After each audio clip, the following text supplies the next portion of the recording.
Heavy rainfall causes material damage in Erbil, Kurdistan Region. Heavy rainfall caused flooding in Erbil city on Thursday, submerging around 40 vehicles as well as damaging several houses.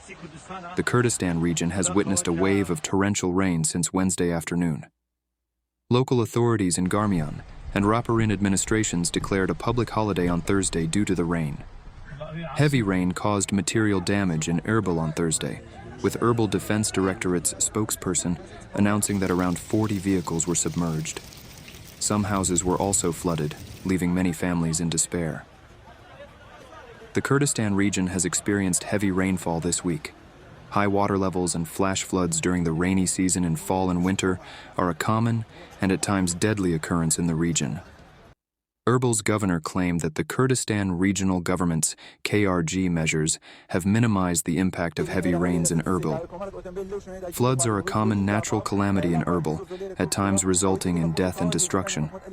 In late 2021 and early 2022, Erbil bore the brunt of heavy rainstorms that hit the region, causing flooding affecting at least 826 families in the Kurdish capital.